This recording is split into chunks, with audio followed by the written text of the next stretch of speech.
Hello friends, good morning. നമ്മുടെ Kerala TV സീരിയലിലേക്ക് എല്ലാവർക്കും സ്വാഗതം. അങ്ങനെ രേവതിക്കുട്ടി ഫോണിൽ വിളിച്ച് സംസാരിച്ചതിന് ശേഷം രോഹിത്തിനുള്ള കഞ്ഞിയുമായിട്ട് അലീന മുകളിലോട്ട് കയറി പോകാനായിട്ട് തുടങ്ങുവാണ്. അപ്പോഴേക്കും നമ്മുടെ വൈജയാണെങ്കിൽ ആ മുറിക്കകത്തിരുന്ന് ഇങ്ങനെ എന്നാ പറയുന്നത്, ഭയങ്കര കലിപ്പിൽ ഇങ്ങനെ ഇരിക്കുക. അപ്പോൾ അലീന ഇതൊന്നും മൈൻഡ് പോലും ആക്കുന്നില്ല. മൈൻഡ് പോലും ആക്കാതെ അലീന ഇങ്ങനെ തൻ്റെ ജോലികളും കാര്യങ്ങളെല്ലാം ചെയ്തുകൊണ്ടിരിക്കുന്നു. അലീന എന്നിട്ട് കഞ്ഞിയായിട്ട് പുറത്തേക്ക് ഇറങ്ങിയപ്പോഴത്തേക്കും കൃഷ്ണ അങ്ങോട്ടേക്ക് വന്നു. കൃഷ്ണ വന്നപ്പോൾ ഇതെന്താ ചേച്ചി കഞ്ഞിയെന്ന് ചോദിച്ചു. ഇത് ഞാൻ അവന് വേണ്ടി, അതായത് രോഹിക്ക് വേണ്ടി കൊണ്ടുപോകാനാണെന്ന് പറഞ്ഞു. എന്തിനാ ചേച്ചി വെറുതെ, രോഹിയേട്ടൻ കുടിക്കാനൊന്നും പോകുന്നില്ല, ഇനി ഒരു പ്ലേറ്റും കൂടെ പൊട്ടും. പിന്നെ ഒരു കാര്യം, മകൻ എന്തൊക്കെയാണ് ചെയ്യുന്നതെന്ന് അമ്മയ്ക്കൊന്നും അറിയാവല്ലോ, അത്രയും സന്തോഷമെന്ന് പറഞ്ഞു. അതിൽ നീ സന്തോഷിക്കൊന്നും വേണ്ട, എന്നോട് രോഹി അങ്ങനെ പെരുമാറുന്നതിൽ മേഡത്തിന് സന്തോഷമാവുകയുള്ളൂ, മേഡം അങ്ങനെ സന്തോഷിക്കുമെന്നും പറഞ്ഞു. എനിക്ക് എങ്ങനെയൊക്കെ തിരിച്ചടി കിട്ടുന്നു അതൊക്കെയാണ് മേഡത്തിന് സന്തോഷമുള്ള കാര്യങ്ങളെന്ന് അലീന പറയാം. അതും ചേച്ചി പറഞ്ഞത് ശരിയാണെന്ന് പറഞ്ഞു. ഈ കഞ്ഞി കൊണ്ടേ കൊടുത്താൽ രോഹിട്ടും കുടിക്കുകയോ ചേച്ചി എന്ന് ചോദിച്ചപ്പോൾ കൊടുത്തു നോക്കാം, കുടിച്ചാൽ നല്ല കാര്യമല്ലേ എന്ന് ചോദിച്ചു. അങ്ങനെ അലീന അതുമായിട്ട് രോഹിത്തിൻ്റെ അടുത്തേക്ക് ചെല്ലുക. അപ്പോൾ രോഹിത്തിൻ്റെ അടുത്തേക്ക് ചെന്നപ്പോൾ രോഹിത്താണെങ്കിൽ നല്ല മയക്കത്തിലാണ്. അപ്പോൾ കഞ്ഞി അവിടെ കൊണ്ട് വെച്ചിട്ട് രോഹിത്തിനെ വിളിച്ചു. രോഹിത്തേ എന്നും പറഞ്ഞു. അപ്പോൾ രോഹിത് ഇങ്ങനെ പതുക്കെ കണ്ണിങ്ങനെ തുറന്ന് നോക്കി, ദേ കഞ്ഞി കൊണ്ട് വെച്ചിട്ടുണ്ട്, കുടിക്കാൻ പറഞ്ഞു. എനിക്ക് വേണ്ടാന്ന് പറഞ്ഞു. അതെങ്ങനെ പറഞ്ഞാൽ ശരിയാവും, കഞ്ഞി കുടിക്കാതിരുന്ന എങ്ങനെയാണ് നിൻ്റെ അസുഖം മാറുന്നത്, മരുന്ന് കഴിക്കാനുള്ളതല്ലേ എന്നൊക്കെ അലീന ഇങ്ങനെ ചോദിച്ചു. എന്നിട്ട് ഇവനാണെങ്കിൽ ഒന്നും മൈൻഡ് ചെയ്യാതിരിക്കാം, ഞാൻ നിന്നെ എഴുന്നേൽപ്പിച്ചിരുത്താമെന്ന് പറഞ്ഞു. വേണ്ടാന്ന് പറഞ്ഞു. അത് നീ അല്ലല്ലോ തീരുമാനിക്കുന്നതെന്ന് പറഞ്ഞാൽ അലീനെ പിന്നെ പതുക്കെ പിടിച്ച് എഴുന്നേൽപ്പിച്ച് അങ്ങോട്ട് ഇരുത്തുവാണ്. അപ്പോൾ ഭയങ്കരമായിട്ട് ചുമയ്ക്കുന്നുണ്ടേ. അങ്ങനെ പിടിച്ച് പൊക്കി ഒരു തരത്തിൽ ഇരുത്തി കഴിഞ്ഞിട്ട് അലീന പോയി കഞ്ഞി എടുത്തുകൊണ്ട് വന്നു. അപ്പോൾ അലീന കഞ്ഞി എടുത്തുകൊണ്ട് വന്നിട്ട് രോഹിത്തിൻ്റെ അടുത്തിരുന്ന് രോഹിത്ത് ഇങ്ങനെ കോരി കൊടുക്കുക. അപ്പോൾ രോഹിത്ത് ആ കഞ്ഞി കുടിച്ചില്ല, ഒരൊറ്റ തട്ടായിരുന്നു. അപ്പോൾ എന്തോ ഭാഗ്യത്തിന് കഞ്ഞി താഴെ പോയില്ല. ഇങ്ങനെ ആ തവിയിലൂടെ ഇങ്ങനെ അലീന ഇങ്ങനെ കൈയെടുത്ത് മാറ്റി. അപ്പോൾ നീ എന്താ ഈ കാണിക്കുന്നത്, നിനക്ക് ആരോടാ ഈ ദേഷ്യം, ആരോടാ ഈ വാശി, എന്നോടാണോ അതോ അച്ഛനോടാണോ നീ ഇങ്ങനെ വാശി കാണിച്ചാൽ നിനക്ക് എന്താ സംഭവിക്കാൻ പോകുന്നതെന്ന് നിനക്കറിയില്ലേ എന്നൊക്കെ അലീന ഇങ്ങനെ അനിയനോട് ചോദിക്കാം. അപ്പോൾ എനിക്ക് എന്ത് സംഭവിച്ചാലും നീ എന്നെ നോക്കണ്ട എന്നിങ്ങനെ പറഞ്ഞു. നീ എന്താ രോഹിത്തെ ഇങ്ങനെ പറയുന്നത്, നീ ഇതുപോലെ ഇവിടെ കിടന്ന് കഷ്ടപ്പെടുമ്പോൾ അത് കണ്ടില്ലെന്ന് നടിക്കാൻ ഞങ്ങളെ കൊണ്ട് കഴിയുമെന്ന് ചോദിച്ചു. എത്ര കഷ്ടപ്പെട്ടിട്ടാ നിന്നെ ഞങ്ങൾ ഈ ഇവിടം വരെ കൊണ്ടുവന്ന് എത്തിച്ചതെന്ന് നിനക്കറിയാവോ എന്നൊക്കെ ചോദിക്കുക. ആരും നിൻ്റെ ശത്രുക്കളല്ല ഈ വീട്ടിലുള്ളവർ, എല്ലാവരും നിന്നെ സ്നേഹിക്കുന്നവരാ. അത് നീ എന്താ മനസ്സിലാകാത്തെ, നീ അത് മനസ്സിലാക്കാതിരുന്നാൽ എങ്ങനെയാണ് ശരിയാവുക എന്നൊക്കെ അലീന ഇങ്ങനെ അനിയനോട് സങ്കടത്തോടു കൂടി ചോദിക്കുക. ലാസ്റ്റ് അലീനയ്ക്ക് കരച്ചിൽ വന്നു. നീ ഇപ്പോൾ ഈ കഞ്ഞി എല്ലാം തട്ടി എറിഞ്ഞ് കളയുന്നുണ്ട്, ഇതെന്തിനാ നീ ഇങ്ങനെ ചെയ്യുന്നത്, എത്രയോ പാവങ്ങൾ ഭക്ഷണം കഴിക്കാനില്ലാതെ ഉണ്ടെന്ന് നിനക്കറിയാവുമെന്ന് ചോദിച്ചു. ഞാനിതെല്ലാം ഉണ്ടാക്കിക്കൊണ്ട് തരുന്നത് നിനക്ക് വേണ്ടിയിട്ടല്ലേ, നിന്നോടുള്ള സ്നേഹം കൊണ്ടല്ലേ എന്ന് അലീന അനിയനോട് ചോദിക്കുക കേട്ടോ. നീ എൻ്റെ കുഞ്ഞനിയനല്ലേ എന്നൊക്കെ ചോദിച്ച് അലീന കുറേ ഇങ്ങനെ ഇരുന്ന് സങ്കടത്തോടു കൂടി രോഹിത്തിനോട് പറഞ്ഞു. അപ്പോൾ അത് കേട്ടപ്പോൾ രോഹിത്ത് ഇങ്ങനെ അലീനയെ തന്നെ നോക്കി ഇങ്ങനെ ഇരിക്കുകയാണ്. ഈ കഞ്ഞി നീ കുടിച്ചില്ലെങ്കിൽ അതെനിക്ക് എത്രത്തോളം വിഷമാകുമെന്ന് നിനക്കറിയാവുമെന്ന് ചോദിച്ചു. ഞാൻ ഒരിക്കലും നിൻ്റെ നാശം ആഗ്രഹിച്ചല്ല, നിൻ്റെ നന്മ മാത്രമേ ഞാൻ ആഗ്രഹിച്ചിട്ടുള്ളൂ. നിന്നെ ഞാൻ എൻ്റെ സ്വന്തം അനിയനായിട്ട് തന്നെയാണ് കാണുന്നത്. നിനക്ക് എന്നോട് വെറുപ്പായിരിക്കാം, പക്ഷേ എനിക്ക് നിന്നെ ഒരിക്കലും വെറുക്കാൻ കഴിയില്ല എന്നൊക്കെ അലീന ഇങ്ങനെ അനിയനോട് പറയുന്നു. നീ എന്നോടുള്ള വെറുപ്പ് അങ്ങനെ തന്നെ വെച്ചോ, പക്ഷേ ഭക്ഷണത്തിനോട് നീ ആ വെറുപ്പ് കാണിക്കരുത്. ഭക്ഷണം ഉള്ളിൽ ചെന്നില്ലെങ്കിൽ നിനക്ക് എഴുന്നേറ്റ് നടക്കാൻ കഴിയില്ല, നിൻ്റെ ആരോഗ്യമൊക്കെ ക്ഷയിച്ചു പോകും, പിന്നെ നിൻ്റെ അസുഖം മാറില്ല. അസുഖം മാറ്റിയെടുത്തിട്ട് നീ എന്തു വേണമെങ്കിലും ചെയ്തോ, എത്ര വേണമെങ്കിലും എൻ്റെ മുന്നിൽ നീ പ്രതിരോധിച്ച് നിന്നോ, പക്ഷേ അസുഖത്തിൽ കിടക്കുമ്പോൾ നിന്നെക്കൊണ്ട് അതിനൊന്നും സാധിക്കില്ലട മോനെ എന്ന് പറഞ്ഞുകൊണ്ട് അലീന ഇങ്ങനെ കൊച്ചു കുഞ്ഞിനെ പരിഗണിക്കുന്നത് പോലെ, അല്ലെങ്കിൽ അതിനെ കാര്യങ്ങൾ പറഞ്ഞ് മനസ്സിലാക്കുന്നത് പോലെ രോഹിത്തിനെ പറഞ്ഞ് മനസ്സിലാക്കുക. അമ്മയാണെങ്കിൽ കുറച്ച് മുന്നേ വന്നിട്ട് അമ്മയ്ക്കുണ്ടായ നാണക്കേടിനെ പറ്റിയും കല്യാണം കഴിച്ചതിൻ്റെ ആ ഒരു അപമാനത്തെ പറ്റിയും അതുപോലെ കഴിച്ച നേർച്ചകളെ പറ്റിയും നേർന്ന വഴിപാടുകളെ പറ്റിയും ഇതൊക്കെയാണ് പറഞ്ഞത്. ഇതെല്ലാം പറഞ്ഞിട്ട് അമ്മ അങ്ങ് പോയി. ചേച്ചി വന്ന് നേരെ ഓപ്പോസിറ്റ് അനിയനെ ചേർത്തിരുത്തി അനിയനെ പറഞ്ഞ് സമാധാനിപ്പിച്ച് അങ്ങനെ ആ ഒരു എന്താ പറയുന്നത്, ഒരു സമാധാനത്തിൻ്റെ അല്ലെങ്കിൽ ആ ഒരു ഇപ്പോഴത്തെ മൈൻഡ് മാറ്റിയെടുക്കുന്ന വഴിയിലേക്ക് കൊണ്ടുവരിക. അങ്ങനെ അലീന കുറേ ഇരുന്നിങ്ങനെ പറഞ്ഞു. അങ്ങനെ അലീന കുറേ പറഞ്ഞു കഴിഞ്ഞപ്പോഴത്തേക്കും അനിയനത് മനസ്സിലായി. ഞാൻ കഞ്ഞി എടുക്കട്ടെ എന്ന് ചോദിച്ചാൽ അലീന എന്നിട്ട് കഞ്ഞിയുണ്ട് കൊടുത്തപ്പോഴത്തേക്ക് എന്തായാലും തട്ടിക്കളഞ്ഞില്ല കേട്ടോ. കഞ്ഞി കുറച്ച് കുടിച്ചിട്ട് ഇങ്ങനെ ഇരിക്കുക. അപ്പോൾ അലീനയ്ക്ക് ഒരുപാട് ആശ്വാസവും സന്തോഷവും ഒക്കെ ആയി. അലീന ഇങ്ങനെ സന്തോഷത്തോടു കൂടി ആ കഞ്ഞി മുഴുവനും കോരി കൊടുത്തു.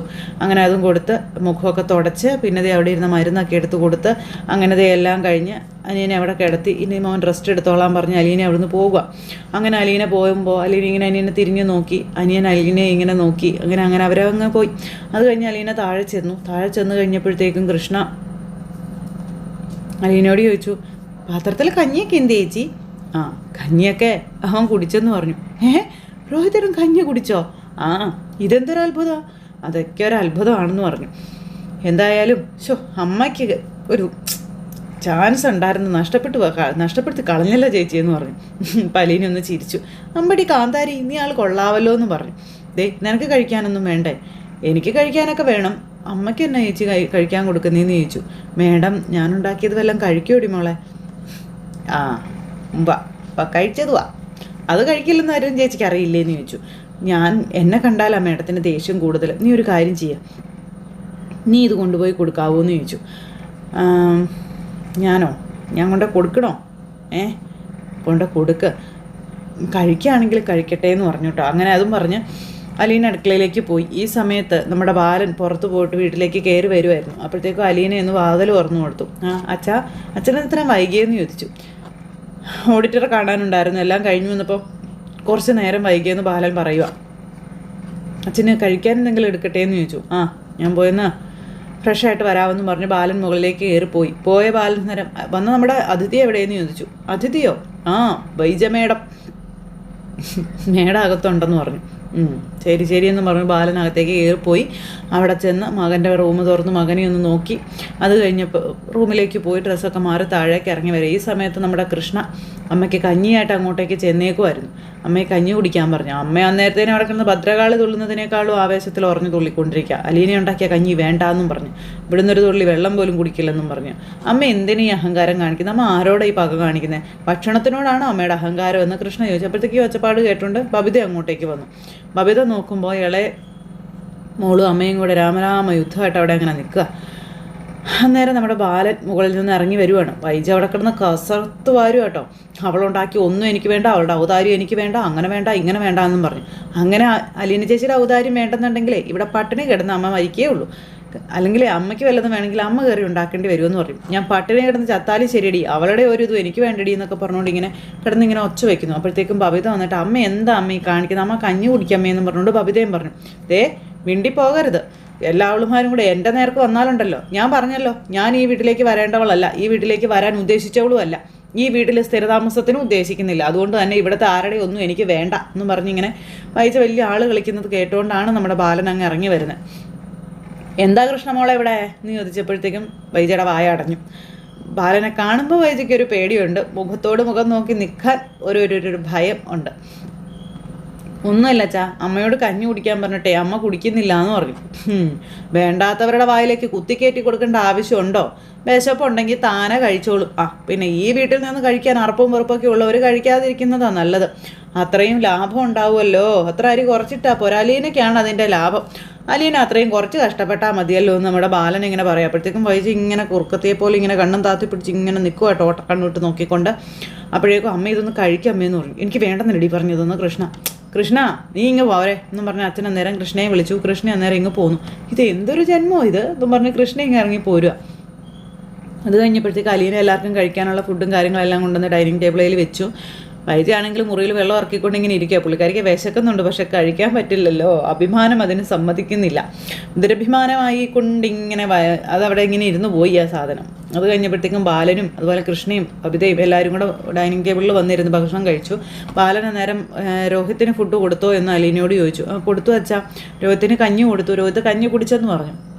ഇന്ന് തട്ടലും പറക്കലൊന്നും ഉണ്ടായില്ലേ എന്ന് ചോദിച്ചു. ഇന്ന് തട്ടിക്കളഞ്ഞൊന്നുമില്ല, തീരെ എഴുന്നേക്കാൻ വയ്യല്ലോ അച്ഛാ.